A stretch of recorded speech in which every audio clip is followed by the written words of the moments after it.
Hello, YouTube. So I'm going to show you guys how to fix a common problem. Many bladesmiths experience this at some point in their some point in the blade making process, and that is this particular blade has taken a warp. Now I just did a video for Instagram, and I was like, I should do this for YouTube. So what I'm going to do, I'm going to show you guys how to make how I'm going to make a 3-point jig, which I've got right here. Okay. Now what I actually have, that's a little shaky. I have a chipper blade, an industrial chipper blade that's been put out of commission, and I'm going to use that as my stiff backing to create the 3-point for the straightening jig. So basically, it's going to be the support region. Now, as you can probably see on this blade's got a warp right along here. Tang's straight, but somehow, either during the quench or perhaps during tempering, something happened where this blade has gained a warp. Now, I haven't found any evidence of damage to it, like any cracking. But sometimes, due to uneven heating or uneven cooling, there's a lot of factors stressing the blade to begin with that you can develop a warp like this. So this is the underside of the warp, if you will. And what I've done, I've got a couple of nuts here, and these are 3/8. So so that would be a 9/16 on the flats. What I'm going to do is I'm going to place one here and one here, because those are my two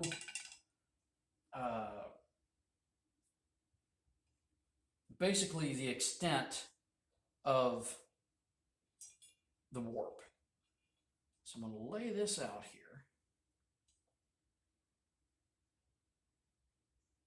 And the next thing I'm going to do, now some people do this in a vise. What I could do, I could take and heat the back of this with my torch once this is clamped up and flex it in, and that's probably going to straighten it. But I've also had that, I've done that before and had the blade go, not fully straightened. So what I'm going to do, I'm going to try a little more controlled situation here. And what I'm going to do is try to straighten this in tempering. So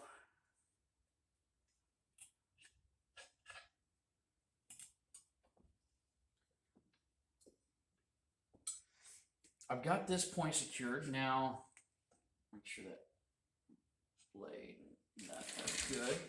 Basically, I'm just using that nut as a spacer. I'm going to bring this in, and I'm going to tighten it down. Now, be cautious, especially if for some reason your blade is sharpened. Your blade should not be sharpened at this point, because you just shouldn't have it sharpened at this point. Okay, so now you can see that I have space. I've got probably 3/8 to 1/2 inch space under this particular piece. And one thing I will recommend, if you're going to use a chipper blade like this, which I just happen to have a bunch lying around, is to take that edge off. In fact, I wish it was just squared, but it's just something I've got laying around that I can use. Now, I'm going to take a 3rd C-clamp, and this is going to compress the blade. So I'm going to overflex it. Now, like I said, it's a minor warp. So about the time I put tension on it there, that pretty well has my blade straight. Now, once more, this has been tempered already, and do not do this with a blade that you haven't tempered. If it's just been hardened, you're likely to break it. And in fact, it could break even after tempering. What I'm going to do, I'm going to overflex this just a little bit because when I take the tension off of it, it's going to come back a ways.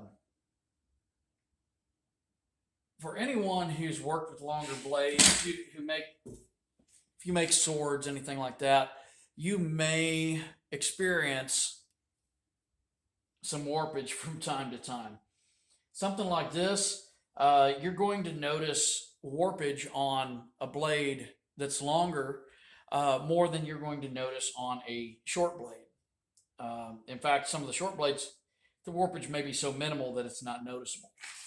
Or you may be extremely lucky and you just don't get warpage at all. I like it when I don't get warpage. In this case, it happened. So what I'm going to do at this point, I'm overflexed. I've got my 3 points secured. I'm going to take this and I'm going to go run a tempering cycle on it. And I'm going to see if that corrects the problem. If so, I'm golden. If not, I can do it again.